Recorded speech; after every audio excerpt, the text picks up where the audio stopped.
Hey, remember deflating atheism? Well, here's another one of his silly videos. When debating with atheists, you'll find they often respond in programmed ways, and as is usually the case with programs, they can be hacked. Hence this little feature I call Hacking Atheism, wherein we explore ways we can use atheists' programmed responses against themselves. Now, this is not high-end apologetics. In fact, it's kinda cheap, but I am a big believer in choosing your battles, and that if someone gives you a half-assed argument, you're not obligated to put any more effort into your response. So with that out of the way, Hacking Atheism.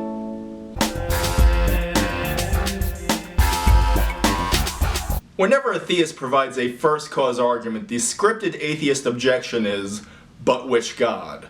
According to them, it's not enough that a first cause argument proves the existence of a timeless, immaterial, necessarily existing first cause if it doesn't walk you to the doorstep of a particular religious denomination. If the first cause argument actually proved a timeless, immaterial, necessarily existing first cause, it would be more than enough for me. The problem is that it fucking doesn't prove it. In fact, I don't see how it can prove such a thing, because I don't see how a timeless, immaterial, necessarily existing first cause is even coherent. I don't understand what causation even is if it isn't temporal, so what the fuck does it even mean to say that a cause is timeless? Unless a first cause argument can furnish you with everything else you need to know about this first cause, it's invalid. Atheists also love claiming, without justification, there is no evidence for God. What would it even mean to say that there is evidence for a timeless, spaceless, disembodied mind? So you can respond to this very simply by saying, but which God? Which God is there no evidence for, and how do you know there's no evidence for this God? If the but which God objection invalidates a first cause argument, it should equally invalidate the claim that there is no evidence for God. Now, atheists often bring up atrocities committed by Christians throughout history, so you can bring up atrocities committed by atheists throughout history. More importantly, atrocities committed by atheists with the objective of eliminating religious belief, and you can use the USSR and North Korea as examples.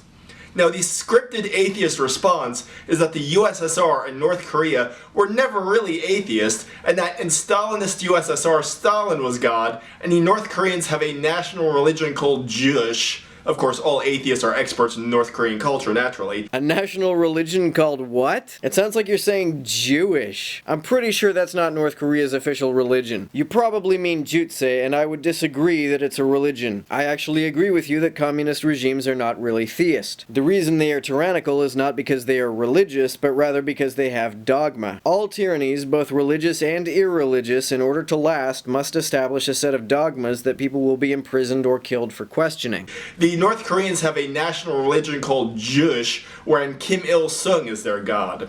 So you can respond to this very simply by saying, are these the gods you claim there's no evidence for? Because there's pretty good historical evidence that Joseph Stalin and Kim Il-sung existed. There's good evidence that they existed, but that doesn't mean that there's good evidence that they were gods.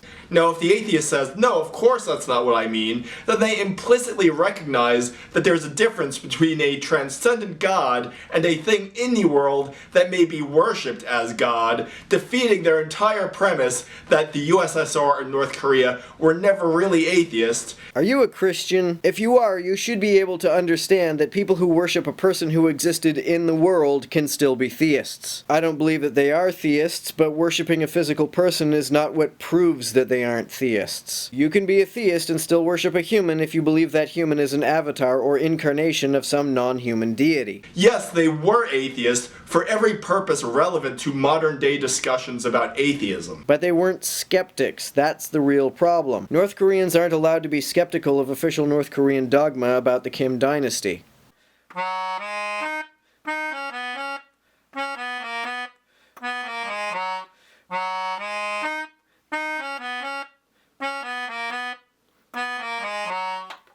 I don't know if you've heard, but I do have a Patreon.